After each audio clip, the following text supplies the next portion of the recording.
Muy buenas, muy buenas. Dios les bendiga, hermanos. El Eterno les esté siempre colmando de bendiciones. Usted dirá, pastor, usted siempre nos repite el mismo tema, la misma oración. Esa es mi oración, que el Eterno les esté colmando continuamente con bendiciones.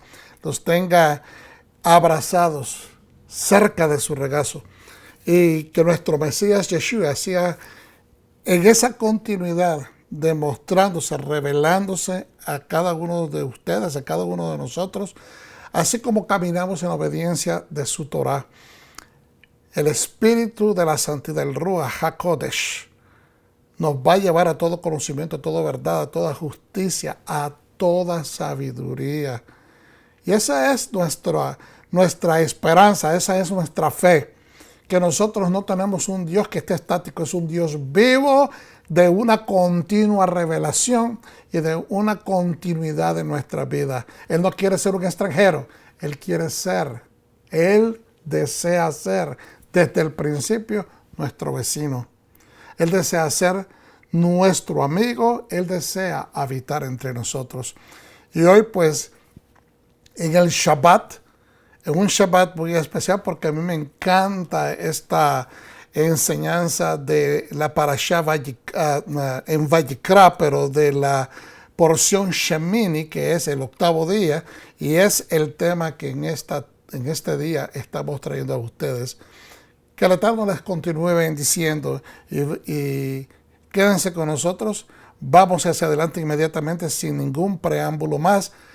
Dios les bendiga, hermanos, y qué bueno que podemos entrar hasta sus hogares y que ustedes nos permitan compartir esta enseñanza con ustedes. Shemini.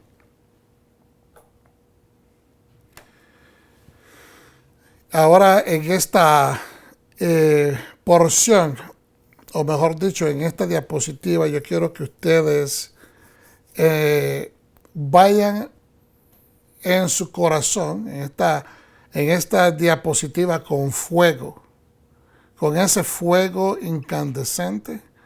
Ustedes vayan tomando dimensión de que la mayor parte de esta parashá está relacionada con una manifestación de fuego, de poder, de intensidad, de presencia. Y el fuego es importante. No vamos a posiblemente a profundizar digamos, con profundidad, y valga la redundancia, en este tema del fuego, pero sí queremos establecer para que empecemos a observar de que ese tema está intrínsecamente conectado con la porción. En Shemini vamos a estar estudiando de Levíticos o Vayikra, del capítulo 9.1 al 11.47, y Ezequiel 36.16 al 38, Mateo 3.11 al 17. Me disculpan de que parece que me olvidé borrar esto del Shabbat Pará, que esto ya pasó, estamos en el año 2021, esto fue en un par de años anterior que utilicé esta diapositiva para graficar qué es lo que vamos a estar estudiando. Nuevamente continuamos hacia adelante en el resumen de la porción Shemini. Resumen de la porción Shemini, y continuamos diciendo en el octavo día, después de los primeros 7 días de purificación o de consagración y ordenamiento de los sacerdotes, Aarón y sus hijos son iniciados para oficiar como Kohanim, como sacerdotes. Esto es en el primer día de Nisan, el mes de Nisan. ¿Okay? Es decir, para que vayamos conectando punto Shemini, que significa el octavo día, está hablando de la preparación de los Kohanim, de los sacerdotes, y que se están consagrando para poder inmediatamente llevar a cabo la función, el avodá, el servicio al Eterno, en el tabernáculo que el pueblo y todos los delegados que participaron en esta construcción, de todos los elementos del tabernáculo, han llegado a su culminación, y ahora se necesita que los oficiantes, que los funcionarios del tabernáculo, en este caso los sacerdotes, estén preparados para llevar a cabo la obra de santidad que el Eterno requiere de ellos. Un fuego es emanado desde la nube de Dios, consumiendo las ofrendas puestas en el altar, Mizbeach, altar Mizbeach. Y la presencia divina, la Shekhinah, desciende, introduciéndose para residir en el Mishkan o santuario. Vale la pena recordar que la palabra Mishkan tiene como base la palabra que establece vecindad, de ser vecinos. El Eterno quiere ser nuestro vecino. Los dos hijos mayores de Aarón, Nadab y Abiú, ofrecen un fuego extraño, un fuego fuera de protocolo ante el Señor, el cual Dios nunca ordenó, y murieron consumidos por el fuego divino. Aarón se queda mudo, silente, pávido, inmovible ante su tragedia, pero continúa el servicio de los sacrificios después que el mismo Moshe le dice que debe de no demostrar ningún tipo de luto, ni tampoco hacer ninguna oración, porque la presencia, la unción de Dios está sobre ellos. Moshe y Aarón subsecuentemente tienen un desacuerdo en referencia a un punto sobre la ley, sobre el consumo de una parte asignada al sacerdote, que el sumo sacerdote está supuesto a comerla en su momento adecuado, en un lugar santo, pero Moshe concede a Aarón estar correcto, es decir, se da cuenta de que Aarón, su respuesta y la razón por la cual él no puede consumir en este momento no sería aceptable para el Eterno. ¿Ve? Aceptando su indisposición debido a su luto, que aunque no demostrado exteriormente, y sus emociones bajo dominio, no deja de estar él ausente de toda esta conmoción. Seguimos hacia adelante. Dios decreta leyes de kashrut o de carnes kosher, identificando las especies de animales permisibles y los que son prohibidos para el consumo. Debemos de recordar, hermanos, que nosotros como hijos del reino estamos llamados a mantener estas leyes vigentes en nuestra dieta de consumo de carnes. Los animales comestibles son nada más los que tienen sus cascos partidos. Sus cascos partidos deben ser herbívoros que rumen. Los peces de consumo deben poseer escamas y aletas. Una lista de aves que no llenan el requisito de ser kosher es proveída. De igual manera, se enlistan los insectos de consumo, incluyendo 4 tipos de langostas. En Shemini se presentan las leyes de purificación ritual, incluyendo la vaca roja, su sacrificio hecho diferente y sus cenizas utilizadas para limpiarse ritualmente por tocar cadáver, lo cual es requisito mínimo para pararse frente al altar y hacer ofrendas.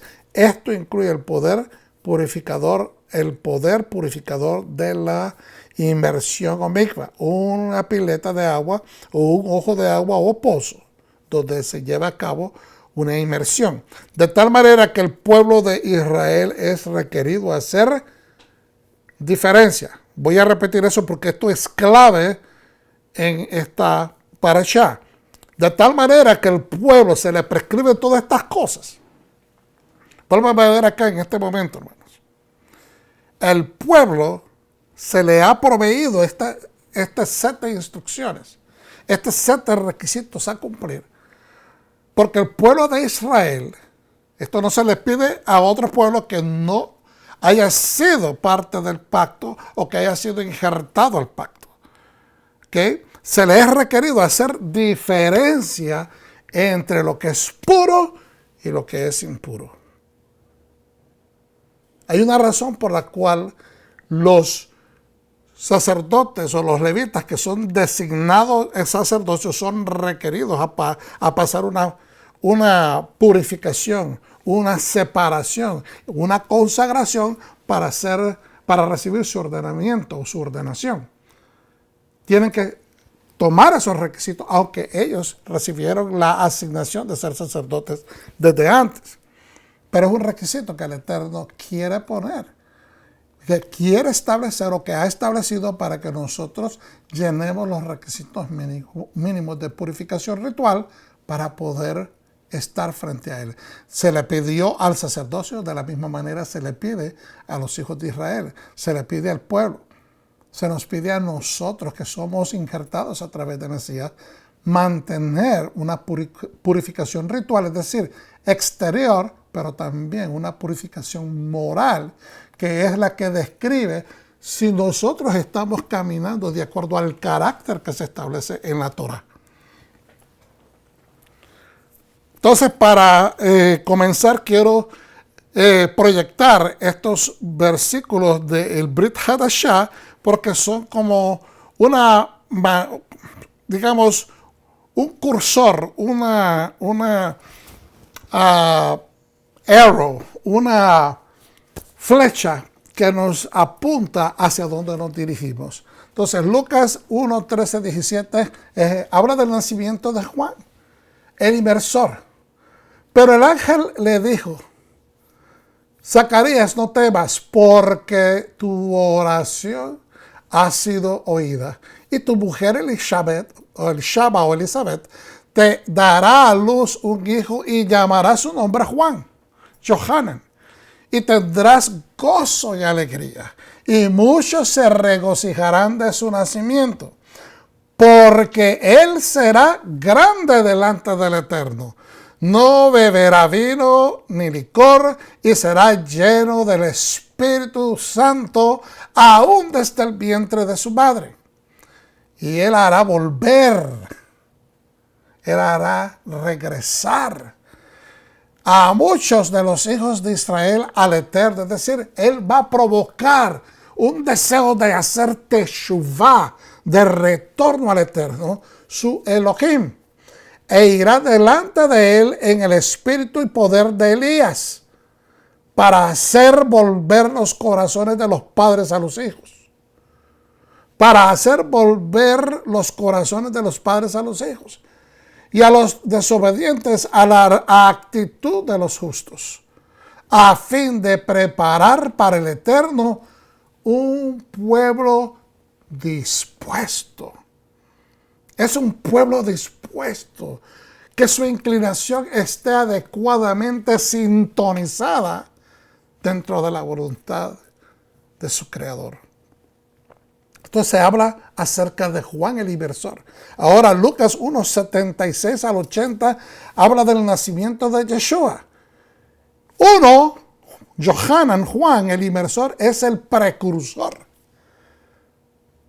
De la misma manera como miramos que Elijah o Eliyahu es el profeta que logra traer de regreso a la sociedad antigua, en la antigüedad, ¿verdad?, de Israel, porque se habían completamente desconectado de la Torá, de los mandatos del Dios que los sacó de la tierra de Egipto, que los sacó de la esclavitud. Se habían completamente desconectado hasta el punto de cometer atrocidades en contra de la Torá, de la integridad y la santidad, porque hubieron líderes que los llevaron a esa corrupción. Y aquí, en ese momento, Eliyahu provoca el regreso del pueblo. Los corazones regresan al Eterno al ver que no solamente hay un hombre de Dios que cumple la voluntad de Dios, pero que también lo que ese varón desea ocurría y que cuando ocurría era una evidencia completamente inquebrantable que el verdadero Dios vivo era el Dios de Israel. El verdadero Dios creador del universo era el Dios de Israel. Baruch Hashem. Entonces aquí en Lucas 1, 76, 80, nacimiento de Yeshua, y tú, niño, serás llamado profeta del Altísimo, porque irás delante del Señor para preparar sus caminos. Nuevamente, hablando de preparar el camino. Nuevamente, de establecer, preparar el camino es para que las demás personas puedan transitar por ese camino, para que vehículos puedan transitar por el camino. Si el camino no está terminado, los vehículos no pueden transitar. Entonces hay alguien que no solamente tiene que apuntar el camino, pero tiene que asegurarse que el camino esté apto para que sea transitable, para que no hayan impedimentos, para que no haya ningún tipo de obstáculos que impidan o que desganen el corazón de las personas que ya lo han tomado y se queden a medio camino.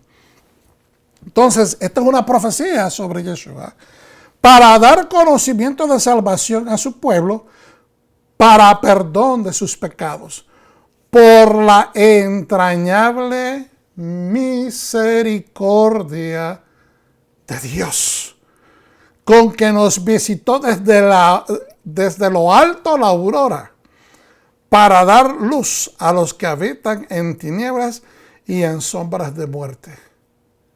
Bendito sea el Eterno.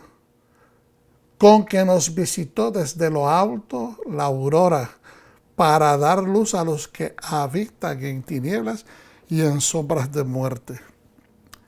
Hashem sigue brillando la luz del mundo sobre este mundo que ha abandonado todo lo que es correcto.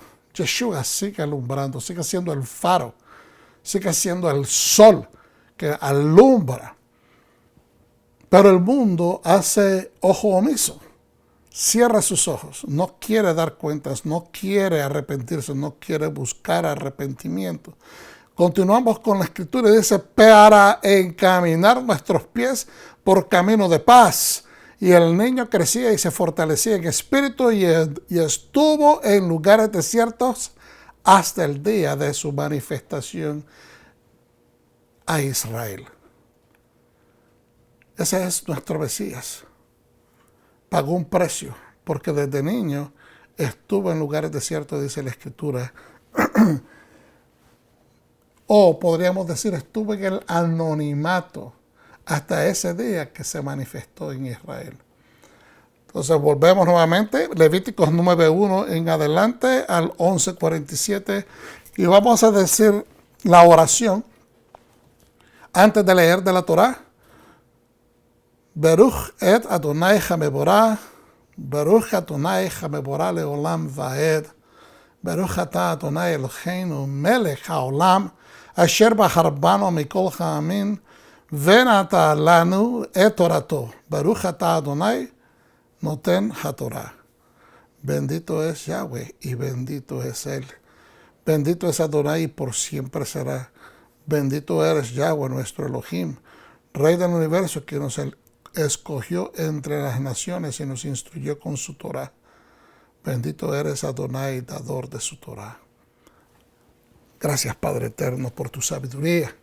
Entonces, en Vayikra, Levíticos 9:1, 24, los sacrificios de Aarón. Dice lo siguiente. El día octavo Moisés llamó a Aarón. ¿Por qué se llama Shemini, que significa octavo día? Porque la escritura lo dice en el primer verso. El día, en algunas otras versiones dice, en el día octavo Moshe llamó a Aarón y a sus hijos y a los ancianos de Israel. Dijo Aarón, trae un becerro para el sacrificio por el pecado y un carnero para el holocausto, ambos sin defecto, para ofrecerlos ante Adonai. Hablarás a los israelitas diciendo, tomad un macho cabrío para el sacrificio por el pecado y un becerro y un cordero, ambos de 1 año y sin defecto para el holocausto. Para los sacrificios de comunión, un toro y un carnero que se sacrificarán ante Adonai y una oblación amasada con aceite. Cierto es que hoy os mostrará Adonai. Y esto es en una forma casuística, porque si ustedes hacen el sacerdocio estas instrucciones, esto es lo que va a suceder. Es decir, hay un acondicionamiento en la manera que tú obedezcas todas estas instrucciones, es que Adonai se va a manifestar. Hay un propósito, Adonai se quiere manifestar, pero hay necesidad de hacer esta presentación de ofrendas. Entonces ahora, verso 5. Trajeron pues ante la tienda del encuentro lo que Moshe había mandado. Toda la comunidad, diga conmigo, toda la comunidad se acercó y se mantuvo delante de Adonai. Dijo entonces Moisés, esto es lo que ha mandado Adonai, hacedlo y se os mostrará la gloria de Adonai. Baruch Hashem. Después, en el verso 7, después Moshe dijo a Aarón, acércate al altar, ofrece tu sacrificio por el pecado y tu holocausto y haz la expiación por ti mismo, por tu casa, presenta también la ofrenda del pueblo y haz la expiación por ellos como Adonai lo ha prescrito. Entonces lo importante observar acá es que el sacerdote, el sumo sacerdote tiene que hacer expiación por él, por su casa, por él mismo, y después él puede oficiar la expiación por el pueblo. Acercóse pues a Aarón al altar e inmoló el becerro de sacrificio por su propio pecado. Los hijos de Aarón le presentaron la sangre y él la manipuló, ¿verdad? Y él, mojando su dedo, en la sangre untó con ella los cuernos del altar y derramó la sangre al pie del altar. Voy a saltar para algunos otros versículos. Después, en el verso 12, inmoló la víctima del holocausto y los hijos de Aarón le presentaron la sangre que también él manipuló. Saltamos inmediatamente al verso 15. Después presentó las ofrendas del pueblo. Tomó el macho cabrillo correspondiente al sacrificio por el pecado del pueblo, lo inmoló y lo sacrificó como el primero. Ofreció también el holocausto, haciéndolo según la norma. Además presentó la oblación. Esta es la parte de alimenticia o ofrenda de alimentos, que es la última que Adonai ordenó. Tomando un puñado de ella, la quemó en el altar encima del holocausto de la mañana y inmoló asimismo al toro y al carnero como sacrificio de la comunión por el pueblo. Los hijos de Aarón le entregaron la sangre que él derramó sobre todos los lados del altar. Esto es importante entender. Vuelvo y repito. Hay una responsabilidad importante, porque el sumo sacerdote es tipográficamente o es una sombra del sumo sacerdote, nuestro sumo sacerdote actual, Yeshua HaMashiach, que vendría para establecer el perdón o remisión de pecados. En esta fotografía estamos viendo, o esta tipología, como lo hemos entendido y lo hemos aprendido, es una tipología profética. Él tiene que estar, obviamente, como es un hombre normal, el sumo sacerdote tiene que santificarse, separarse, purificarse él primero para poder entrar al oficio de purificar a los demás. Si él está impuro, pues todo el servicio que él hace se desvalida y termina contaminando a las demás personas. Y es algo muy importante que hacer. Por eso es que Yeshua se tenía que cuidar. Por eso es que Yeshua actuaba de la manera que él actuaba. Por eso es que Yeshua puede culminar, no solamente con morir, porque no es la muerte lo importante como lo hemos sabido, sino su resurrección.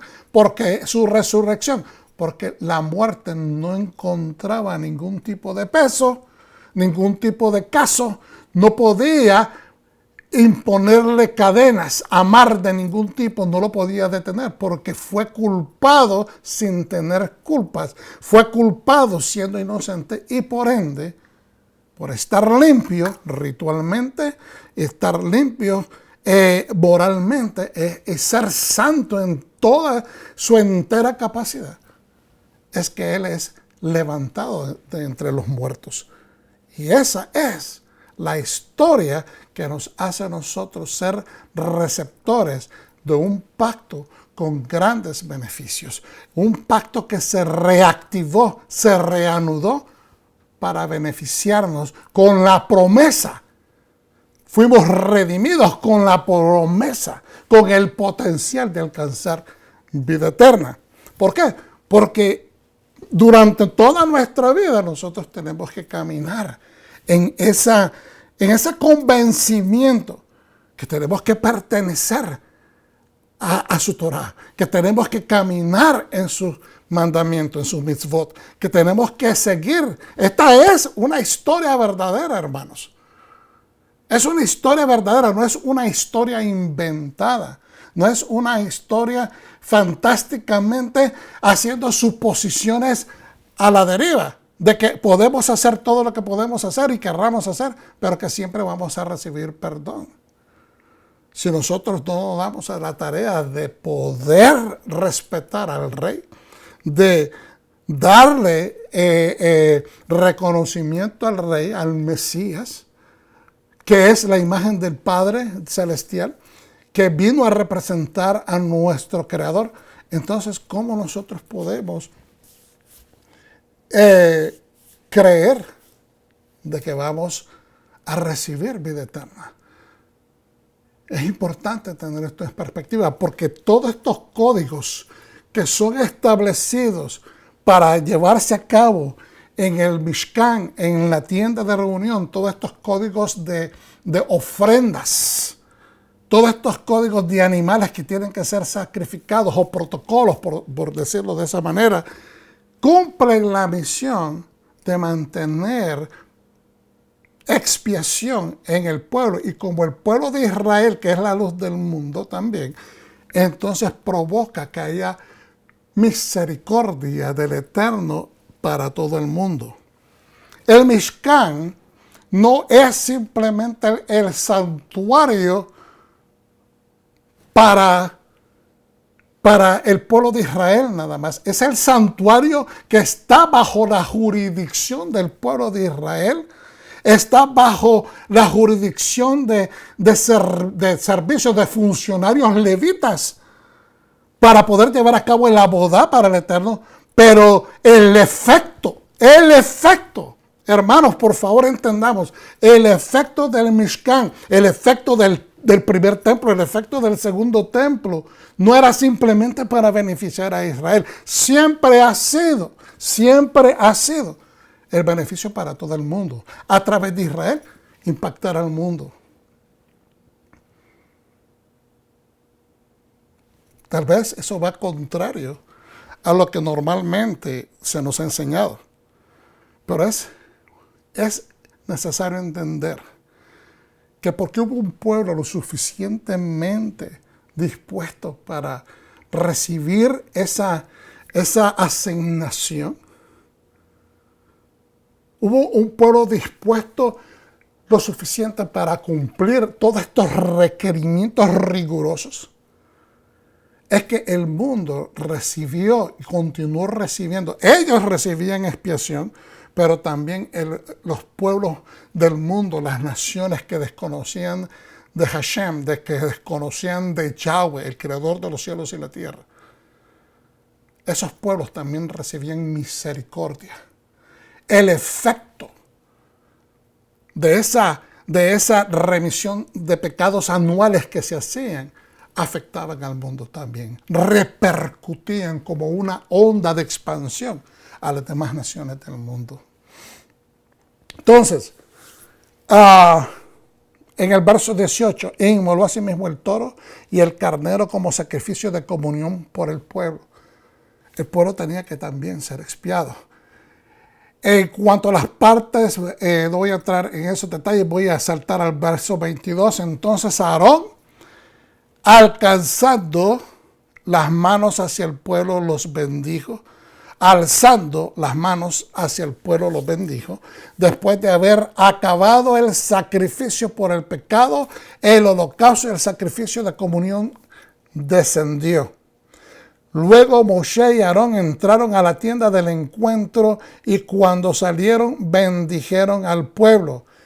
La gloria de Adonai se dejó ver en todo el pueblo.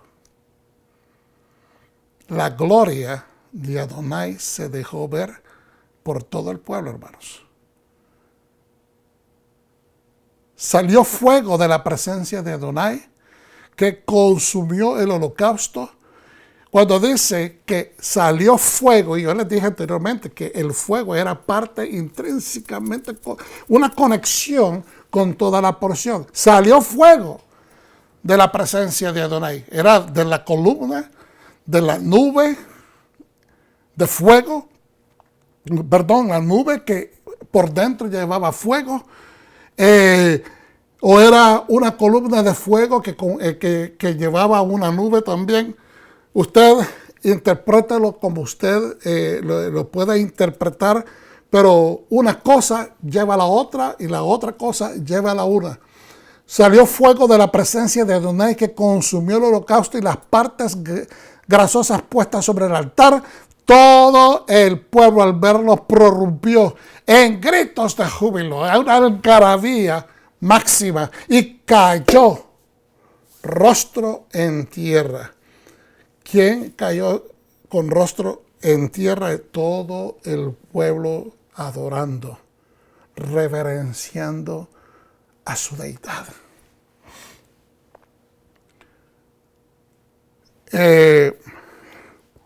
Vamos a hablar un poquito y después vamos a entrar en una explicación. Quiero prácticamente recorrer los versículos con paciencia, por favor, hermanos, porque hay una razón de cómo vamos a enseñar en esta forma hoy. En Levítico 10, entonces, refiriéndonos a la falta de Nadab y Abiú, Nadab y Abiú, hijos de Aarón, tomaron cada uno sus incensarios, pusieron fuego en ellos y tras echar incienso encima, ofrecieron ante Adonai un fuego profano. Fíjense bien la palabra que esta versión escoge, dice profano, que él, Dios, no había mandado. ¿Por qué? Porque profanaron la santidad del santuario, rompiendo protocolos. Hay una función, hay una razón por la cual el santuario fue establecido. Y dentro de la función del santuario hay protocolos que se tienen que cumplir. Entonces, los protocolos son establecidos para la manifestación del Eterno. Ya lo escuchamos.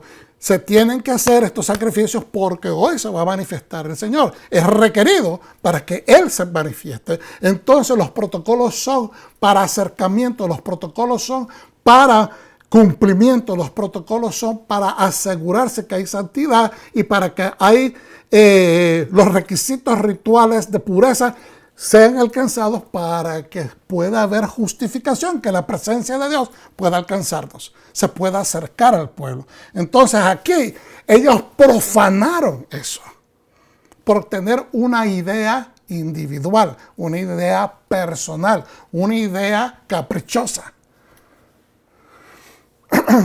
Entonces salió de la presencia de Adonai un fuego que los devoró nuevamente. Salió de la presencia de la nube que se había puesto sobre el edificio, la tienda de reunión, lo que conforma el lugar santo y el lugar santísimo, ¿verdad?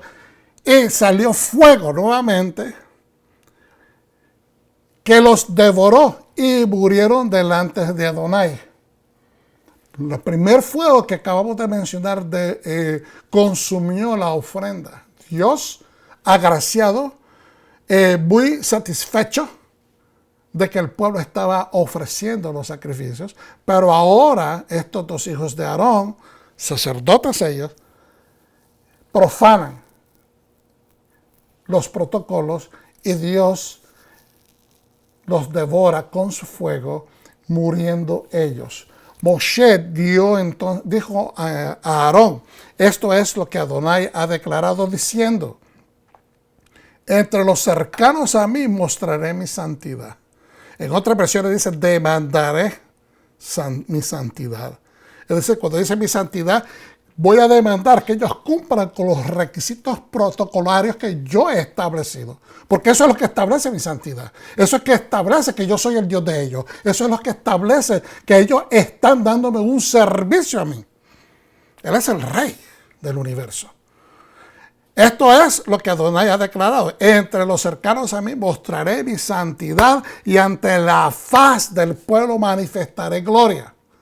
Es decir, ustedes son los funcionarios del Mishkan, pero allá está un pueblo que está observando que todo lo que nosotros estemos haciendo sea en orden, que ustedes están haciendo, esté en orden. Ustedes son el ejemplo para ellos, por lo tanto, yo tengo que establecer el ejemplo con ustedes para que también el pueblo reciba entendimiento que hay una gloria que ellos deben de reverenciar, que mi gloria, mi santidad, mi solemnidad tiene que ser respetada.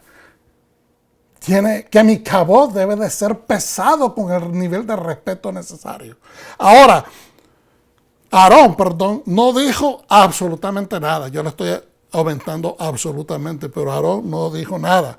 Moshe llamó a Misael y a Zafar, hijo de Uziel, tío paterno de Aarón, y les dijo, acercaos, retirad a vuestros hermanos de delante del santuario y llevarlos fuera del campamento.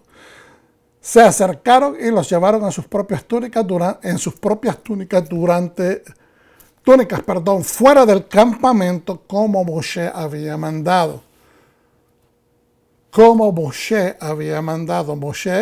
dijo a Aarón y a sus hijos, Eleazar e Itamar, no llevéis la cabeza desgreñada. En otras palabras, no se estén despeinándose, agarrándose los pelos como que, ¿verdad?, agobiados obviamente por el dolor.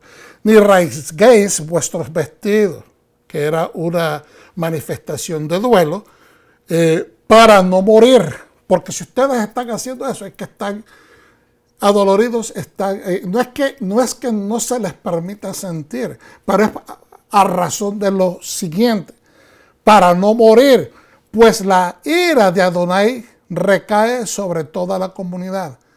Al manifestarse la falta de Nadab y Abiú, entendamos, afecta porque trae caos, afecta los protocolos dentro del templo, dentro del santuario de Adonai, tienen un propósito. Lo hemos estudiado, lo hemos hablado, lo hemos compartido. Tienen un propósito, es traer de regreso al hombre a la presencia del Eterno, porque es dentro de la presencia del Eterno que nosotros somos cambiados, transformados. ¿Y para qué vamos a ser transformados? Porque Dios desea desde el principio que la falta de Adán, que la caída de Adán sea revertida, que el ser humano, la humanidad, regrese a su origen de santidad, de pureza, que regresemos a ese Edén, al estatus del Edén, que es en presencia de Dios, en obediencia completa, en satisfacción de que el Eterno está con nosotros en una completa satisfacción porque estamos obedeciendo su voluntad. Y si desobedecemos uno de sus mandamientos dentro del santuario, entonces eso trae caos. ¿Cómo lo sabemos? Bueno, porque el primer templo, el prototipo, fue el Edén, donde Adán y Eva desobedecieron. ¿Qué trajo? Caos. Caos a la humanidad, muerte. Entonces ahora, dice, vuestros hermanos, nuevamente voy de regreso al verso 6, Moisés dijo a Aarón y a sus hijos Eleazar e Itamar, no llevéis la cabeza desgreñada, ni rasguéis vuestros vestidos para no morir, pues la ira de Adonai recae sobre toda la comunidad. O sea, no rompamos ningún protocolo porque ustedes no están llamados a estar ante la presencia de Dios dentro del santuario demostrando luto, cuando es el primer día, cuando ahí está la gloria de Dios, cuando Dios por primera vez en 2000 y tantos, 2800, 2700 años, por primera vez regresa a habitar en medio del pueblo, regresa a habitar en medio de la humanidad, que es un motivo de celebración, una algarabía profunda. Y entonces, si hay algo, otra ruptura de otro mandamiento, se entendía, no lo hemos leído en las escrituras, pero se entendía de que ellos están dando una abodá al Dios del universo, no rindiendo luto a aquellos que desobedecen a Adonai. Porque rendir luto también es un servicio, pero si se rinde el luto, acuérdense, Dios es un Dios de vida y no de muerte. Dios es un Dios vivo y no es un Dios de muertos, sino es un Dios de vivos. Entonces, al rendir, a transferir la atención y el servicio al luto, estás hablando muerte dentro del tabernáculo de vida. Es una contradicción espiritual. No os apartéis. Vuelvo y repito nuevamente hacia atrás para recapitular, me dispensen. No rasguéis vuestros vestidos para no morir, pues la ira de Adonai recae sobre toda la comunidad. Si él se enoja con ustedes, esto va a repercutir también en el pueblo. Es decir, por la falta de ustedes van a pagar los que no han cometido falta. Vuestros hermanos, toda la casa de Israel, llorarán a los abrazados por el fuego de Adonai. Dejen que aquellas personas que están fuera del tabernáculo sean los que paguen luto en este momento. No os apartéis de la entrada de la tienda del encuentro, no salgan hacia afuera, no se vayan de la presencia, porque ustedes en este momento están llamados a dar el servicio. Abandonar el servicio en medio del mismo sería como, imagínense que enfrente de un rey, un oficial, salga corriendo por la puerta sin excusarse, sin proveer una excusa, sin hablar, sin pedir permiso. No es posible. Si no es aceptable ante los hombres, no va a ser aceptable ante el Eterno. Es un protocolo de la corte de un rey. No os apartéis de la entrada de la tienda del encuentro, no sea que muráis, pues tenéis sobre vosotros la unción de Adonai. ¿A qué se refiere? Ustedes tienen el yugo de la unción. El yugo significa que la persona que está mandada a ser un sacerdote tiene esa oficina sobre su cabeza y tiene que cumplirla, porque ha sido llamado para ese objeto o ese objetivo. Ellos obedecieron a la palabra de Moshe. En el 8, Adonai habló a Aarón diciendo: cuando hayáis de entrar a la tienda del encuentro, no bebáis vino ni bebida que pueda embriagar, ni tú ni tus hijos, no sea que muráis. Decreto perpetuo es este para vuestros descendientes. Y vamos a ir hacia adelante. Vamos a ir a, bendito sea el Eterno, a la explicación. Vamos a adelantar la diapositiva, vamos a ir a la explicación, por favor. La primera parte dice: toda la labor de un año. Toda la labor de un año.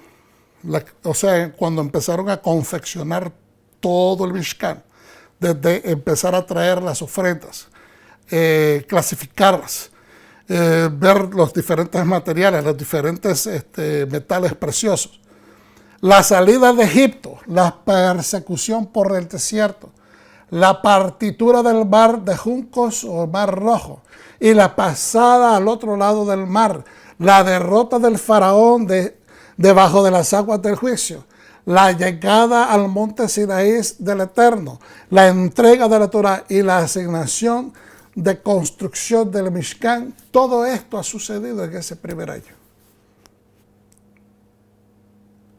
Cuando lo enumeramos de esa manera, suena algo bien rápido y quizás no suena complicado, pero todo esto tomó tiempo, tomó días. Y es importante que lo analicemos, que está el pueblo culminando en algo que es posiblemente para nosotros imaginable, pero para ellos en ese momento no lo era. Era algo que tomaba un realce más allá de lo que ellos podían entender, esperar, soñar. Inclusive en nuestros días, si nosotros llegáramos a tener una manifestación como la que este pueblo presenció, creo que sería de la misma manera insuperable, sería de la misma manera algo impactante que no se nos olvidaría jamás. Y todo esto sucede en un año. Vamos a entender, un año le tocó a Moshe poder sacar al pueblo de Egipto. Ahora, un año ha transcurrido desde que Moshe sacó al pueblo de Egipto y han llegado ahora a construir el santuario y están recibiendo al Eterno. Es maravilloso porque en 2 años, de ser esclavos a ser libres, a ser acercados a la presencia del Eterno, es un paso increíble, es un paso maravilloso. Entonces ahora vamos hacia adelante. No sé qué pasa, que como que se me duerme para pasar adelante. Ok. Desde un primer día de Nisan hasta el siguiente ciclo inicia el segundo año en el desierto. El diseño, edificación y confección del santuario o residencia para el Eterno ha llegado a su cumbre. Yo sé que todos nosotros tenemos planes ministeriales, algunos que sirven en una iglesia, en un ministerio, los que son pastores. Hay gente que desea participar y ser parte de ministerios y están esperando turno. Todas las personas que quieren servir a Dios y tienen sueños, tienen habilidades, destrezas y pueden aportar todos estos regalos que Dios ha puesto en nosotros, hacen planes. Y qué hermoso es poder ver que tus planes se están desarrollando exactamente como lo sentiste que vino de parte de la inspiración del Espíritu y que todo se está dando, se está llevando a cabo, que está caminando en perfección espiritual, afectando adecuadamente de acuerdo a la voluntad del Eterno. Y entonces, imagínense ver todos aquellos planes que empezaron como algo que era retante porque estaban en el desierto, pero que ahora ha sido conformado, ha terminado, y que ahora el Eterno está bendiciendo con su presencia. Es maravilloso, es maravilloso. Yo creo que debemos de dar gracias a cada día por todas las bendiciones. Como dice aquella famosa frase, aprender a contar tus bendiciones. Vamos a seguir hacia adelante. Aleluya. No sé, no entiendo por qué se me queda atascado el botón. Los Kohanim han pasado el proceso de estudio de la instrucción divina. ¿Quién los instruyó? Moshe. Han recibido el entrenamiento para efectuar el servicio del santuario y completaron todo ese entrenamiento, los días de santificación, de separación, de purificación, como usted le quiere llamar, para inaugurar el Mishkan e iniciar el servicio en la boda del templo móvil de Hashem.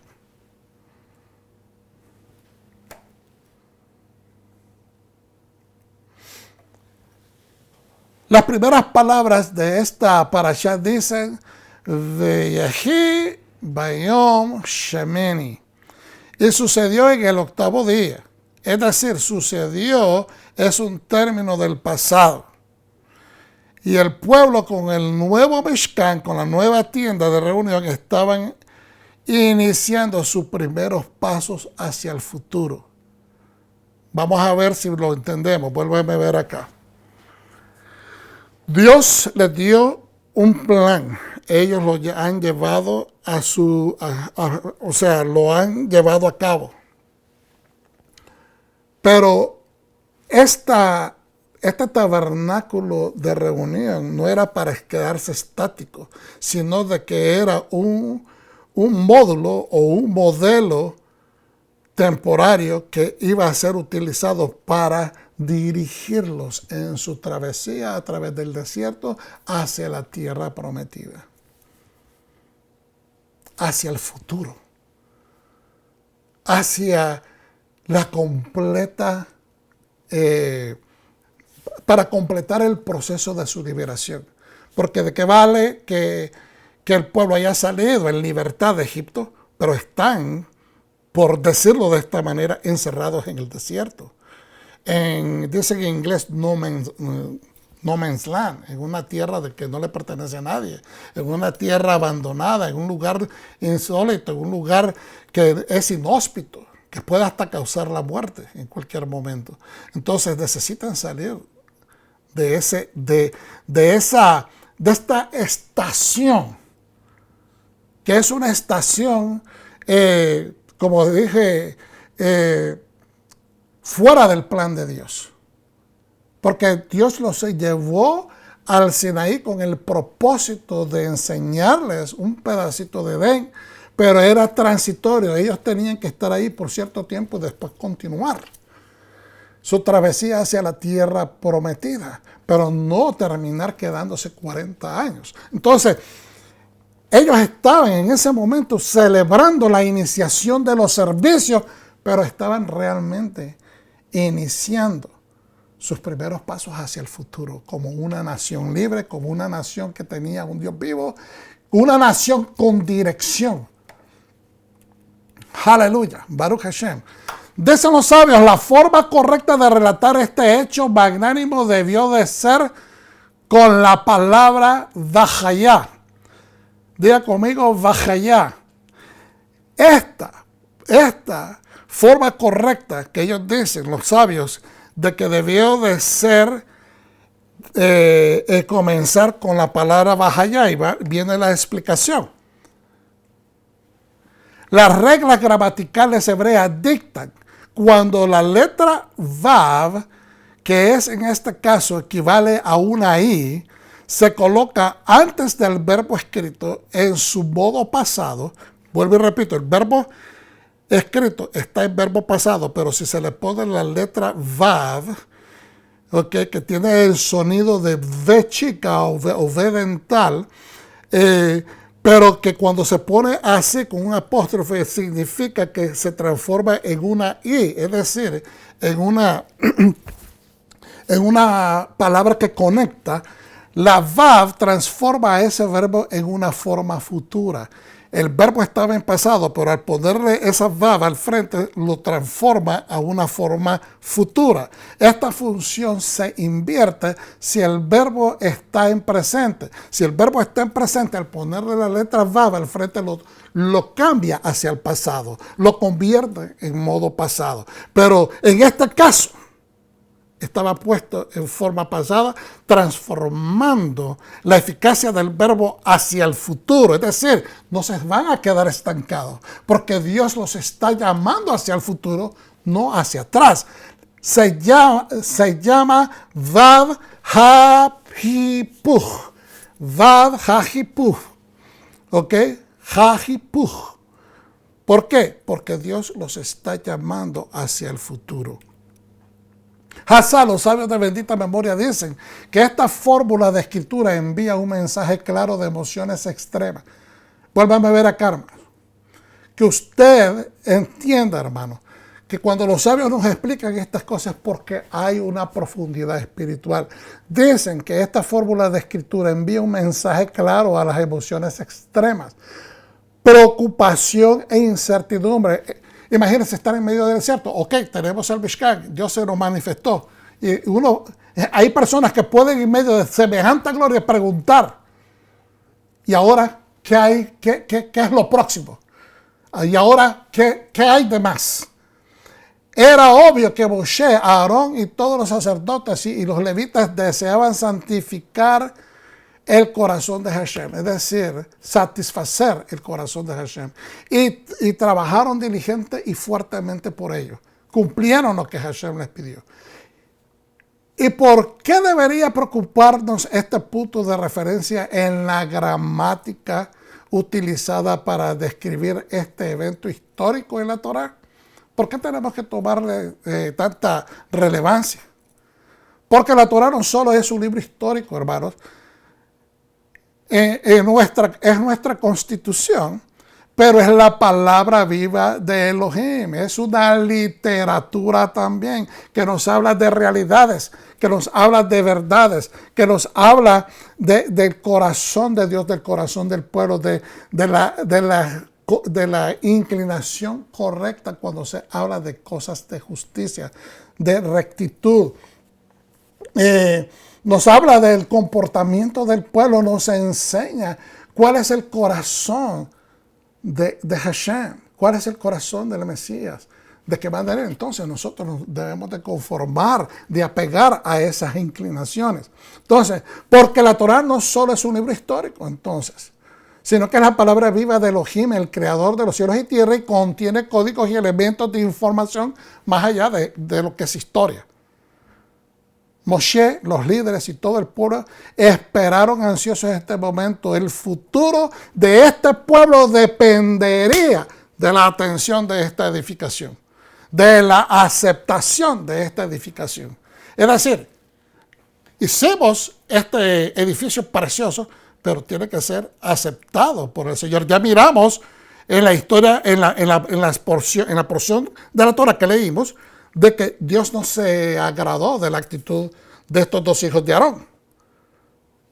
Ellos fueron llamados a ser sacerdotes, pero incumplieron algo, desobedecieron en algo, y eso no le agradó a Dios. Pues de la misma manera, el pueblo estaba esperando que todo lo que se había hecho fuese del agrado del Eterno, que Dios no encontrara una falla, una desobediencia dentro de las instrucciones que le había dado para edificar el Mishkan. El pasado de sufrimientos, errores y esfuerzos tenían que quedar atrás y el futuro prometedor estaba directamente conectado a este día. Vamos a ver si entendemos. Todo el pasado de sufrimientos estaba ahora conectado a este día, porque de aquí en adelante ya habían salido en libertad, hermanos. Ya habían salido en libertad. Hashem está con ellos. Ya se les entregó la Torah, pero ahora es el futuro. Porque este Mishkan va a continuar siendo, ya Dios no iba a estar limitado a estar en el horizonte, digamos, en la columna de humo y en la columna de fuego por la noche, pero ahora Dios se acercaba al pueblo y el pueblo se podría acercar a Hashem. El faro, por decirlo de esta manera, no solamente les iba a alumbrar, pero se iba a acercar a ellos, iba a estar en medio de ellos. De igual forma, todo ser humano que ha tenido retos en la vida puede de un momento a otro desmayar. Todos nosotros tenemos planes que a veces se nos truncan, se nos vienen abajo. Todos nosotros tenemos planes que en un momento dado se pueden desvirtuar. Y obviamente eso trae frustraciones, uno se atasca. Podemos tropezar con algo minúsculo y en ciertas circunstancias no llegar a desarrollar las pautas hacia un futuro. Y eso te saca el corazón, te drena, te trae tristeza, te puede traer a una depresión, te puede traer a insatisfacciones, a enojo, a sentirte insuficiente, derrotado. Y es aquí donde nosotros tenemos que entender que esta fotografía, esta pictografía profética, por decirlo de esa manera, simbolismos proféticos en la columna, en la presencia, en el edificio, pues nos proyecta a Yeshua, el Mesías, que continúa siendo la luz del mundo, que continúa siendo nuestro faro de luz interno. Su espíritu, su Torah, es la que nos continúa dando la guía. No hemos perdido el camino porque tenemos su Torah. Otros se levantan de la caída, se ciñen los pantalones, sus ropas, ya sea hombre o mujer, ¿verdad? El tipo de ropa que tengan ahí, y deciden tratar otra vez. Pero ¿qué tal si, si no continúan siguiendo los patrones del Eterno? Algunas personas pueden aburrirse y dejar de seguir a Dios, dejar de seguir a su Mesías. Hoy estudiábamos de que a veces hay personas que dentro de algunas literaturas académicas pueden perderse y terminar rechazando al mismo Mesías. Pero por eso es que tenemos que estudiar a la luz de la Torah. En este caso, el pueblo israelita no sabía a cabalidad si la aceptación de Hashem del Mishkan sería favorable o no. ¿Qué iría a suceder? Nos pasa a veces a nosotros cuando estamos trabajando. ¿Qué va a suceder? ¿Qué va a pasar? ¿Vamos a ser bendecidos? ¿Vamos a tener éxito? Era la incógnita más grande y dramática de sus vidas. Y nosotros también vivimos días de esa misma manera. Mire, para que tengamos una idea más o menos, estas son diapositivas que tomé de una enseñanza del hermano, creo que fue del hermano Edgar Ramos. La inauguración comienza en Adar, la última semana de Adar. La última semana de Adar. El 23, el 24, el 25, el 26, el 27, el 28, el 29 y el primer día de Nisan se convierte en el día octavo. Tenemos 7 días que pasan, culminando en un día 29 que pasó a ser un sábado. Y el primer día, el domingo, y por favor no quiero que nadie empiece a justificar ahora que por eso es que en el día domingo los cristianos adoran en el primer día de la semana. No, nada que ver, simplemente es el primer día porque hubo un día de inicio en la creación. Dios aquí está prácticamente trayéndonos a un entendimiento que Él está utilizando la metodología numérica de los días en la creación, ¿verdad? Para llevarnos a un primer día.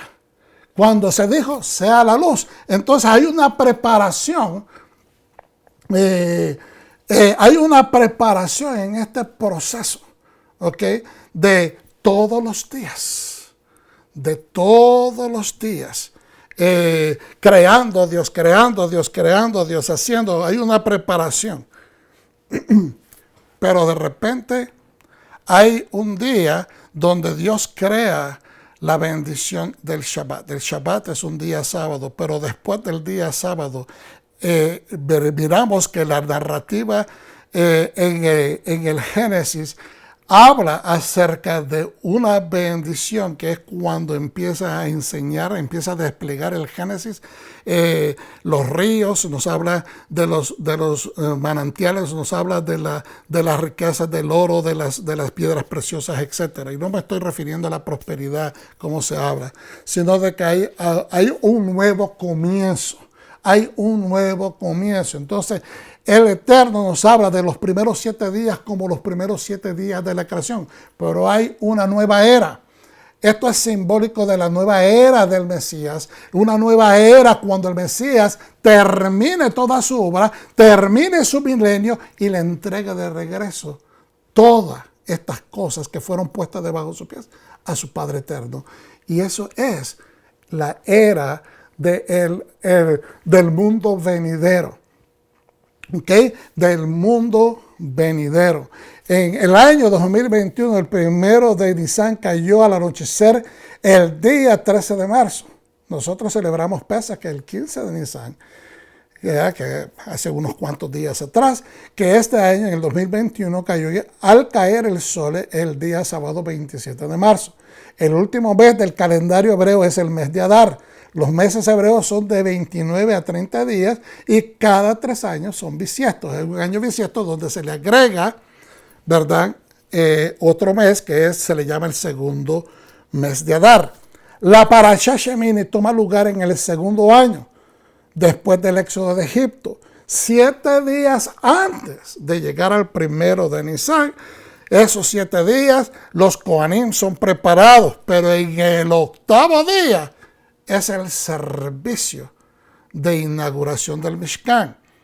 Es parte conectada a la preparación de los Kohanim, pero 7 días los Kohanim están en el proceso como representantes de la humanidad ante la presencia del Eterno, de la misma manera como la creación fue hecha en 7 días. 7 días se tienen que preparar los Kohanim para, como de una manera tipográfica, regresan a la envergadura original de santidad de Adán.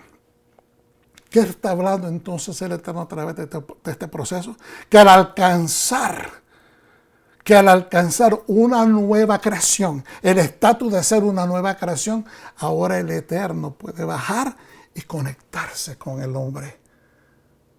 Porque el hombre ha obedecido todas las instrucciones que él ha dado para llenar el requisito necesario para él bajar y ministrarle personalmente.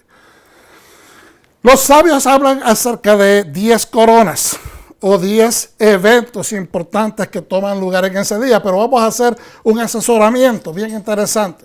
Los sabios en los Midrashim hablan de 10 coronas de ese magnánimo día. Este día tiene la peculiaridad, ¿verdad?, que tomó para sí 10 coronas. Era la culminación, el cumplimiento del plan divino. Pero 10 es simbólico de cumplimiento, de llegar a la culminación de algo, para traer la primera fase. Formula para restaurar o redimir al hombre. Todos estos protocolos, todo esto que se ha hecho hasta este momento es para restaurar y redimir al hombre. ¿Cuál es el significado de tener una corona puesta, hermanos? ¿Cuál es en nuestros días, por decirlo así? Yo sé que también en los días antiguos se miraba quizás con un poco más de reverencia y con un poco más de respeto de lo que hoy en día lo tratamos de entender. Pero lo que implica tener una corona puesta, más que la posición de ser algo especial y ser separado para Dios, es la razón. Es la razón por la cual se te dio la corona. Es la finalidad o la responsabilidad por la cual recibiste esa oficina. ¿Ves? A quien más se le da, más se le requiere. Entonces, ¿qué es el significado? Que el pueblo de Israel haya recibido la corona de ser el pueblo cuyo Dios es Yahweh. Es para demostrar, ¿verdad?, que son luz al mundo, que están dispuestos a vivir, a aplicar, a enseñar su Torah, la Torah del Eterno. Y entonces la corona de poder recibir esa bendición trae responsabilidad consigo. El rey de Israel porta su corona. ¿Por qué? Más que para anunciar su realeza y de demandar respeto del pueblo, el rey de Israel monta su asno, que es un símbolo de carácter de humildad y servicio. Y la corona, más que posición, simboliza la gran responsabilidad de ser la imagen de Dios entre los seres humanos. Eso es muy importante. El rey David tenía esa responsabilidad. El rey Salomón tenía esa responsabilidad. Todos los reyes de Israel tienen la responsabilidad y tienen que recordarse que ellos representan a Dios, no se representan ellos mismos. Representan a Dios ante el pueblo. El pueblo de Israel recibió 2 coronas, de ser ministros de luz, Torah, y de ser imagen de Dios en la tierra. ¿Cómo puede un día portar una corona? El día que Hashem. Fíjense bien, ¿cómo un día puede portar una corona? Bueno, el día que Hashem eligió, ¿verdad? En este caso fue un nuevo día, un nuevo comienzo, como decir, una nueva era, una nueva semana, si lo quiere tomar de ese punto de vista. El octavo día, nuevo calendario, porque ese día, primero en Nisan, le inicia un calendario que el pueblo esclavo no tenía anteriormente. No lo tenía anteriormente. Nueva realidad para recibir restauración. Es la posibilidad de poder tener y ejercer cosas que antes no se podía. El primer día de la presencia, de regresar ante de que la humanidad pueda regresar ante la presencia del Eterno, para que también el Eterno venga y resida en medio de ellos. Es ciertamente un día que tiene su corona por sí. Es un día especial. No se ha repetido ese día desde ese momento. O sea, con la gloria que fue manifestado. Por Rosh Hodesh Nisan, porta entonces ese Rosh Hodesh Nisan, ese primer día de Nisan, porta 10 coronas. Los sabios nos comparten las siguientes razones. 10 coronas. Es el primer día del calendario y Yom Rishon a la vez. Es el primer día del calendario y es también el día primero del mes, del año. El primer día que trae Corbonot, son el primer momento cuando se traen las primeras ofrendas de sacrificio al Eterno en su santuario. El Rishon, cada vez que decimos Rishon significa el primero. Primero en Kejuná, en santidad. Primero donde se elabora el servicio por primera vez, el Abodá al Eterno. Rishon, el primero, ¿verdad? De Levidat Haesh, donde se manifiesta el fuego del Eterno. ¿Okay? Primer día de consumir los carbonot, donde Dios consume por primera vez las ofrendas quemadas o las ofrendas que acercan. Rishon Shekhinah es el primer día donde la manifestación de la Shekhinah reside, se asienta en medio del pueblo. Rishon de la bendición de los Kohanim. Es la primera vez que los Kohanim establecen la bendición hacia el pueblo. Rishon de que es el altar del santuario, que el santuario es único. Es el primer día donde se establece un lugar especial, único, sin par sobre la faz de la tierra hasta ese momento, para recibir la presencia del Eterno. Y es nuevamente en Nisan el primero de los meses. Y que el Eterno vino a residir entre su pueblo lo hace muy especial.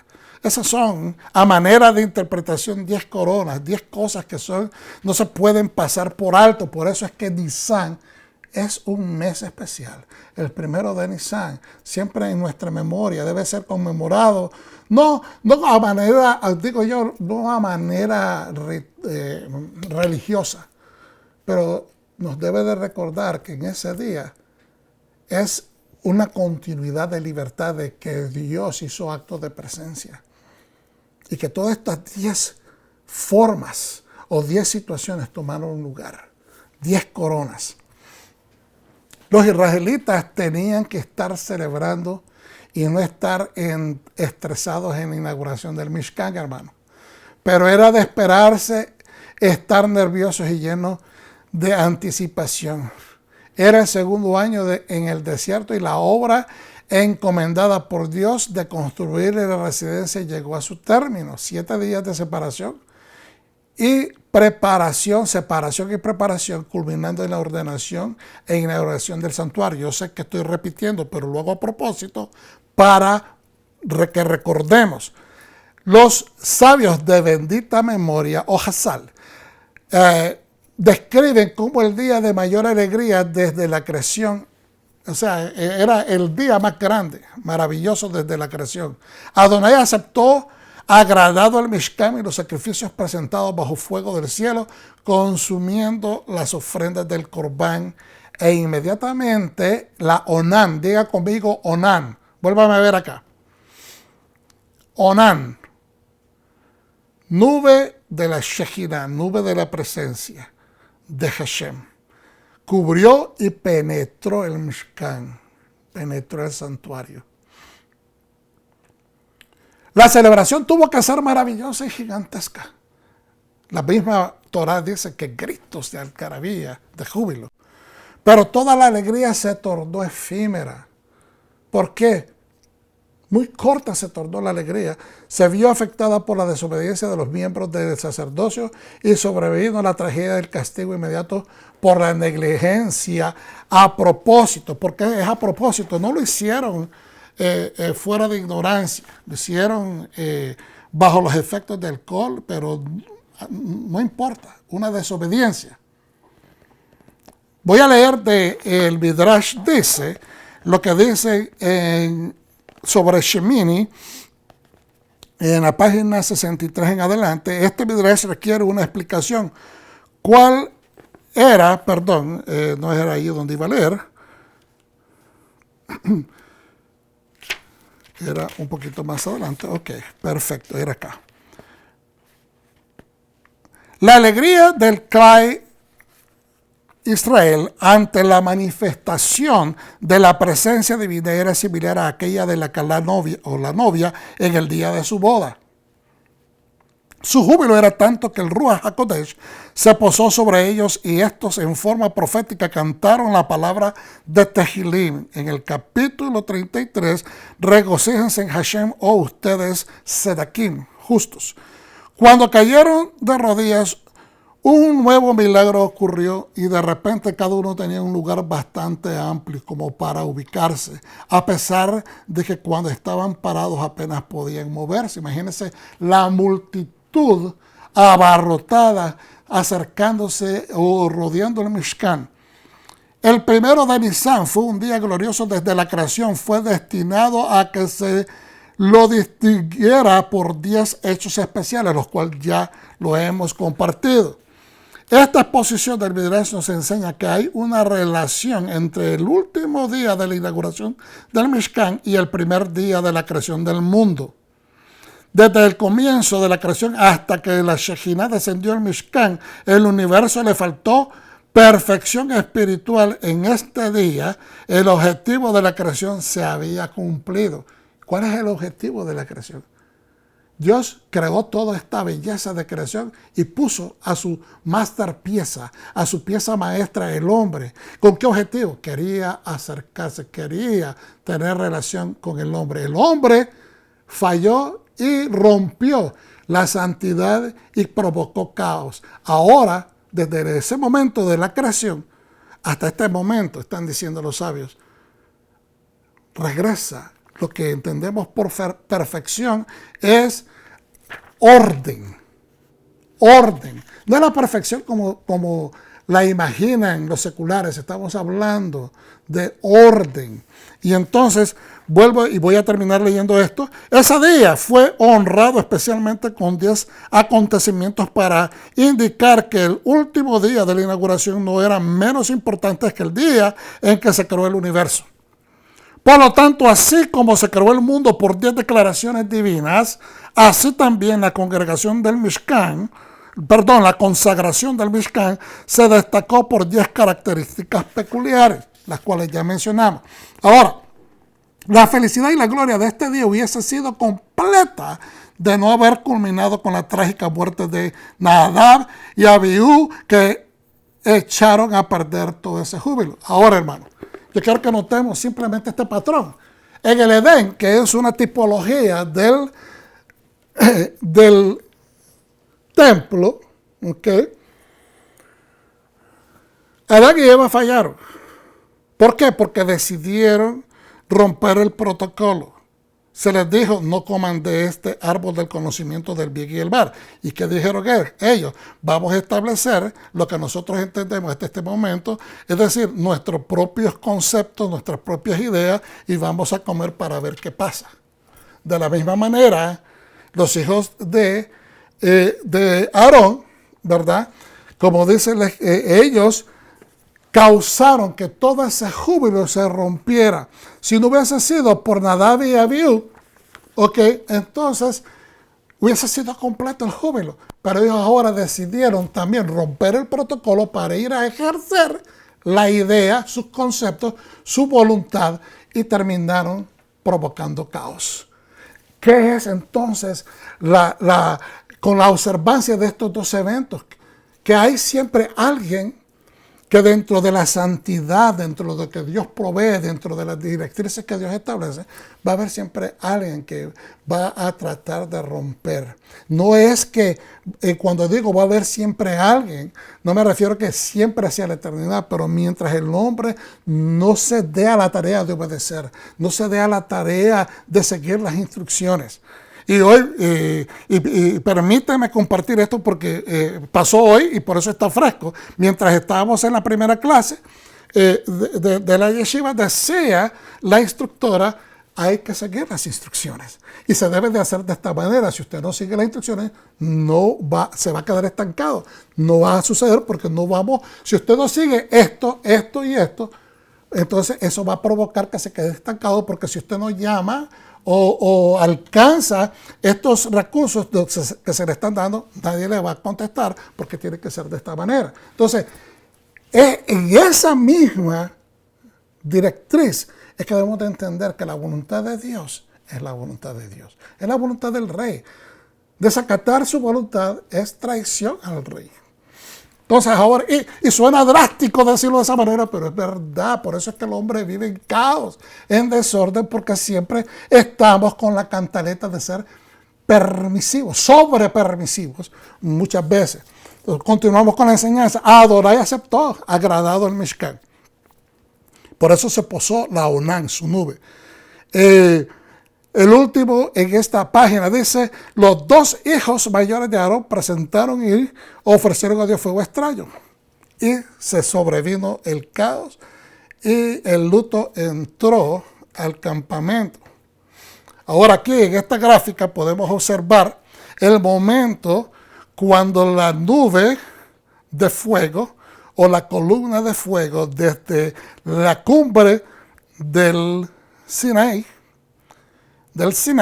baja y se posa sobre la tienda de reunión, sobre el Mishkan.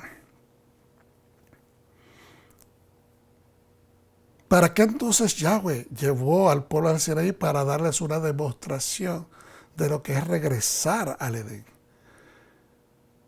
Dios estaba hasta ese momento agradado. Y un simbolismo profético sombra mensajes sobre el Shabbat, la culminación de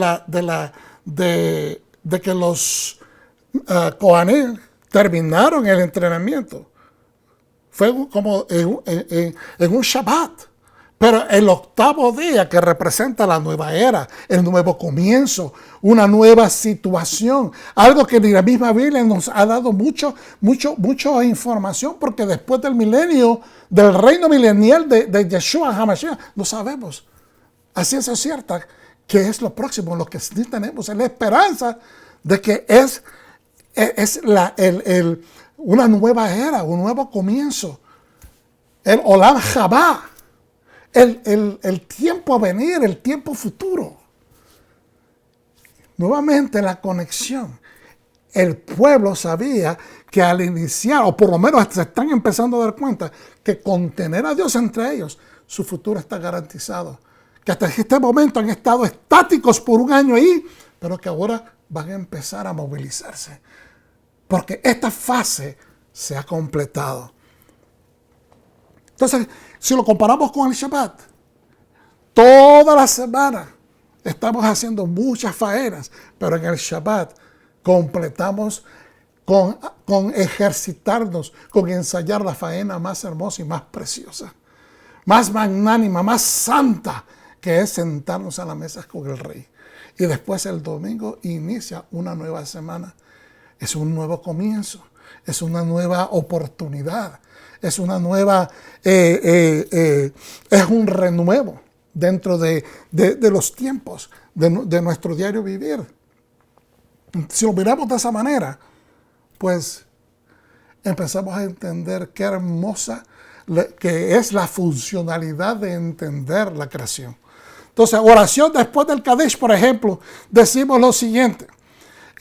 Bueno, en mi casa hacemos esta oración y también parte de esta oración la escuchamos en el verbatim que se utiliza en Havdalah. Bendito eres, Yahweh, Dios nuestro, Rey del universo, que nos elegiste entre los pueblos. Fíjese bien, nos elegiste entre los pueblos de las naciones del mundo. Nos elevaste sobre todas las lenguas y nos santificaste con tus preceptos. ¿Con qué nos estás santificando? Con tus preceptos, que son los preceptos, instrucciones, que son o leyes o estatutos. Pero son preceptos que tienen que ser instruidos, son instrucción. Entonces, ¿cómo nos santifica con ellos? Y a razón de que nosotros obedecemos, nos santificamos, y es por eso que nos eleva. Eleva nuestra lengua, eleva al pueblo en bendiciones, nos separa haciéndonos ver bendecidos en comparación a los demás. Tú nos diste, Adonai, Dios nuestro, con amor, los Shabbatot, para descanso, festividades, para felicidad, fiestas solemnes, estaciones, novilunios para regocijo. Bueno, podríamos comparar, estos son algunos de los aspectos de la fiesta solemne, ¿verdad? Que comienzan con el Shabbat, pero si los comparamos con todos los preceptos, por muy trabajosos que sean, tratar de entender toda la elaboración de las ofrendas en el libro de Levíticos, especialmente ahorita que estamos en Shemini, la porción Shemini, pues hay una orquestación de muchos ritos que son establecidos para expiación, para redención. Y si se siguen, digamos, en su perfección, pues Hashem se agrada y baja, se establece, se conecta con su pueblo. Pues entonces todo lo que Dios nos instruye en su Torah, a través de toda la Biblia, todas las inspiraciones que vienen y nos instruyen, tanto en los profetas como en el Brit Hadashah, son instrucciones para mejorarnos, para perfeccionarnos, hacernos madurar y también incrementar el nivel de santidad y también ¿cómo se dice? Ayudarnos a que alcancemos la pureza ritual necesaria para poder justificar que Dios se acerque a nosotros. Es importante entender esto. La obediencia trae bendición, pero la obediencia también establece la Kadushá. Es lo que nos santifica. Entonces, el Mesías, la octava era, que es el octavo milenio, lo podemos interpretar de esta manera en esta gráfica. Dios restaurando la máxima pieza de su creación, restaurando al hombre. En el primer milenio miramos desde, ¿verdad?, que comienza con Adán. En el segundo milenio aparece Abraham, allá por dice, según los sabios, en el 1948 de la era, ¿verdad?, desde la creación, contando los años desde la creación.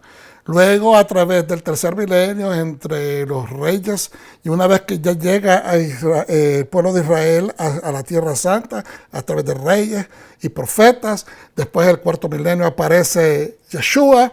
En el quinto milenio, los reinos en erupción, ¿verdad? Miramos tanto diferentes reinos que empiezan a surgir. En la época medieval comienza y termina allá por el año 1500, que ya estamos en el sexto milenio, en el cual que estamos viviendo todavía.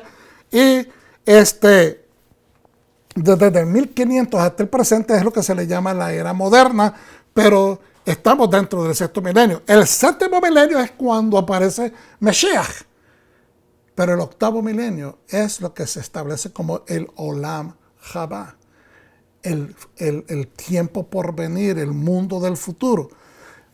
Es a ese futuro y nos entendemos que esto es, que aquellos que pasan el séptimo milenio son los que reciben la vida eterna. No sé cuánto tiempo me queda, pero estoy hacia adelante. Y el segundo después de Moshe viene a ser el sumo sacerdote, viene a ser a Aarón. Y ahora miramos en la situación del Mishkan que Moshe es el que dice qué es lo que se tiene que hacer, es como el instructor. Y el sumo sacerdote ejerce lo que Moshe le está diciendo. Moshe está en este momento siendo utilizado como el Mesías, que establece los patrones a seguir. El sumo sacerdote es el que obedece y establece los procedimientos de redención o de expiación. Tratemos de entender lo que Dios pronuncia inmediatamente en este suceso. En los que a mí se acercan, me santificaré, y en mi presencia de todo el pueblo seré glorificado. Y Aarón mantuvo silencio. Ve, Dios hace un énfasis fuerte. Y por muy cruel que pueda sonar, porque hay personas que critican a nuestro Dios porque dicen que Dios no fue sensible en ese momento. Lo que pasa es que están entendiendo a Dios como un ser humano. No están entendiendo a Dios en su posición de soberano, de Dios y de Padre, a quien se le debe respeto. Dios hace un énfasis fuerte y es con el objetivo de enseñarnos a todos los que estaban presentes ahí y a todos nosotros que leemos la palabra del Eterno. Los que ahí estaban presentes en ese momento. Y hoy, 3.500 años más tarde, nos ensamblamos a escuchar su Torah, a aprender lo que dice su voluntad, que Él hace discriminación sobre la desobediencia en su santuario y los que han de servirle. Él hace discriminación. Sí, si tú me desobedeces, tú vas a tener consecuencias. Pero si tú me obedeces, tú vas a recibir bendiciones. Tú vas a estar en mi voluntad. Tú vas a ser tocado por mi presencia. O sea, yo creo que eso es normal. Eso pasa con los trabajos de los jefes a los empleados. El empleado que es aplicado va a recibir reconocimiento. El estudiante que es aplicado va a recibir reconocimiento. El hijo que es aplicado va a recibir reconocimiento. Entonces, pero aquel que es desaplicado va a recibir reprensión. Ezequiel 36, 16, 23 dice: vino a mí palabra de Yahweh diciendo: hijo de hombre, mientras la casa de Israel moraba en su tierra, la contaminó con sus caminos y con sus obras. Como inmundicia de la monstruosa fue su camino. Como inmundicia monstruosa fue su camino delante de mí. Imagínense. Un pueblo que conoce la palabra, un pueblo a quien se le entregó la Torah, un pueblo cuyos antepasados vieron esta gloria y ahora no obedecen, y que hacen monstruosidades, dice la misma Escritura. Y derramé mi ira sobre ellos por la sangre que derramaron sobre la tierra, porque con sus ídolos la contaminaron. Les esparcí por las naciones y fueron dispersados por las tierras, conforme a sus caminos y conforme a sus obras les juzgué. Dios es un Dios justo, nunca va a poner un juicio que no conecta con la falta. Él siempre va a poner la falta y la va a juzgar con un juicio que es pertinente a esa falta. Dios es Dios justo. Pero miren lo que dice inmediatamente. Y cuando llegaron a las naciones a donde fueron, profanaron mi santo nombre, diciéndose de ellos: estos son pueblos de Yahweh y de la tierra de él han salido. Pero he tenido dolor al ver mi santo nombre profanado por la casa de Israel entre las naciones donde fueron. ¿Por qué? Porque se contaminaron, porque se dejaron contaminar. Por eso es que nosotros hoy en día, y esto no es una crítica hacia Israel, sino que es un ejemplo de aplicación y de vida que nosotros tenemos, tanto Israel, ¿verdad?, el pueblo creyente israelita, como nosotros que somos en las naciones injertados por Mesías. Tenemos que cuidarnos de no dejarnos influenciar por las naciones, para que no cometamos las atrocidades ni las monstruosidades que el mismo Hashem está declarando acá. Es fácil desviarse. Dejemos de vivir en una burbuja diciendo que somos los superhombres que podemos resistirlo todo. No debemos de entrar en situaciones que no debemos de entrar. No debemos de, a propósito, entrar en situaciones donde no debe de entrar. Porque eso contamina. El ambiente te va a contaminar. Es una situación de, como dijo, si la palabra dice de que las malas conversaciones corrompen las buenas costumbres, el ambiente que tú entras, que ya está corrompido, puede traer efectos a tu vida. Entonces ahora, esto es simplemente, por ejemplo, no voy a leer todos los versículos en esta porción, pero quiero que entendamos que en los profetas hay evidencia de muchas faltas y que siempre el profeta ha sido enviado, o los profetas fueron enviados, para traer querellas de parte de Dios en contra del pueblo, para ajustarlos, para traerlos o empujarlos hacia el arrepentimiento. Muchos de los profetas fueron maltratados, fueron ejecutados, fueron agredidos, fueron irrespetados porque el pueblo no quería obedecer la voluntad de Dios. Y a eso es lo que se refiere. Que a través del tiempo la gente puede desvincularse del Eterno, puede olvidarse de que hay un patrón para poder regresar a esa bendición, a esa seguridad que buscamos todos.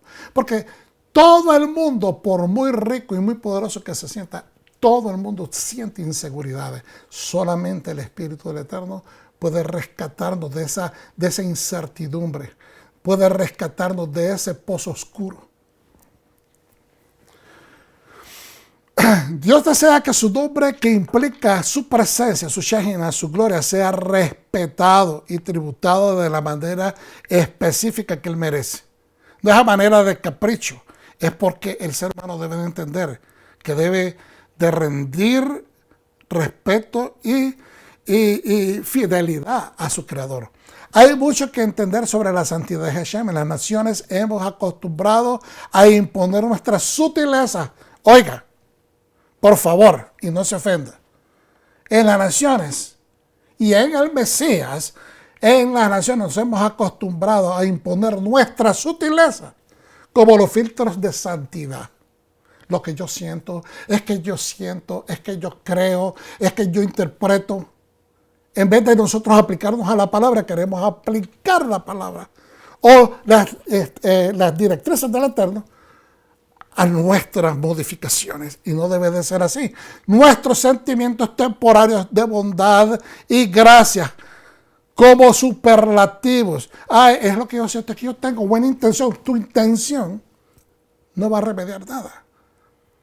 Porque la intención tiene que ser evidenciada por tus acciones, por tu conducta. Nuestras intenciones son incompletas porque promesas que se hacen y no se cumplen, pues entonces no tienen eficacia. Como la manera de convencer a papito que te dé tu deseo y luego que él te lo da, te olvidas. ¿Verdad? Pero él te va a perdonar porque él te ama y eres su hijo o su princesa o su hijo predilecto. Y es así como mucha gente interpreta a Dios porque quieren agrupar a Dios como una relación entre seres humanos. Y perdonen, hermanos, no estoy siendo paternalista, pero sí estoy siendo paternalista. Es decir, no quiero sonar así, pero no podemos dejar de ver estos puntos que son a veces vacas sagradas que nadie quiere tocar. Si no hacemos conciencia y no zarandeamos nuestra conciencia, no va a haber manifestación de un cambio. Y si desobedeces, Dios te perdona porque estás en Cristo, porque estás en el Mesías, porque todo lo podemos en Cristo que nos fortalece. Hay muchas personas que malinterpretan y malaplican esa escritura. Tales sutilezas pueden explotar y destruirte porque estás asumiendo que el carácter de Dios es como el tuyo. Estás asumiendo que Dios es una forma errónea. Los sabios dicen que Aarón no deseaba ni acercarse al altar, hermanos, porque reconocía su falta por la situación de haber creado al becerro de oro. No se sentía digno, no sentía estar suficientemente preparado, estaba avergonzado, amedrentado, con indecisión de que si él podía estar al servicio del Eterno. Aún mantenía sentido de culpabilidad por el pecado que habían cometido con eso del becerro. Pero Moshe tuvo que decirle: aproxímate al altar y prepara tu ofrenda porque el pecado y tu holocausto ¿verdad? Haciendo de este modo expiación por ti y por el pueblo. Entonces vino su espíritu a paz, porque entendió de que había un método establecido y anticipado por el mismo Eterno para también que él alcanzara expiación. Luego preparó la ofrenda para el pueblo, para hacer expiación por ellos, como la ordenó Hashem. En el Midrash nos dice, no estés avergonzado, para esto fuiste elegido. Hermanos, no estemos avergonzados por el pasado, porque para servir a Mesías fuiste elegido. Para servir a Hashem fuiste elegido. Yo estoy terminando, hermanos, tengo mucho que compartir todavía, pero quiero dejar esta enseñanza acá. Quiero dejar esta enseñanza diciendo, toda perfección, estoy regresando al octavo. La gráfica es diapositiva de fondo negro. Regresando al octavo, toda perfección de este mundo se basa en 7. Toda restauración en este mundo Dios la hace en procesos de 7. Por eso tenemos los 7 días de panes sin levadura, las 7 semanas de Pesach a Shavuot, tenemos los 7 días de tabernáculo, tenemos 7 fiestas solemnes, ¿verdad? Y veníamos a contar el octavo de fiestas solemnes como el Shabbat, porque el Shabbat es el que está presente a través de todo el año, ¿verdad? Quien conoce el octavo es libre de limitaciones. Tanto la tierra de Israel como el israelita desafían los límites, la naturaleza y aún la historia. Me hace recordar que dice en Proverbios que que el principio de toda sabiduría es conocer a Dios, a Hashem, pero el que conoce al ungido, refiriéndose proféticamente al Mesías, es el que tiene verdadera inteligencia. El que conoce al octavo, porque Yeshua es representado por el número 8. El número 17 es 1 más 7, 8. Es el número del Mesías. El octavo versículo del Salmo 19 dice, la Torah del Eterno es perfecta, restaura el alma. Es para eso que Dios hace presencia en nuestra vida, para restaurarnos el alma. Él quiere regresarte al comienzo. Quiere crear, disipar todo el caos y llevarte al Edén. El Salmo 119 está formado por un acróstico de la Aleph a la Bet, ¿verdad? O el Aleph Bet, desde la Aleph hasta la Tov, con 8 versículos en cada estanza. El justo cae 7 veces y se levanta a la octava. Hermanos, levántate. Si conoces al octavo, si conoces al Mesías, tú vas a vencer. En el nombre de Yeshua HaMashiach, el Eterno te bendiga. Amén. Shalom. Se despide de ustedes el pastor Gabriel Galán de Ministerios Raíces de la Fe. Hasta pronto.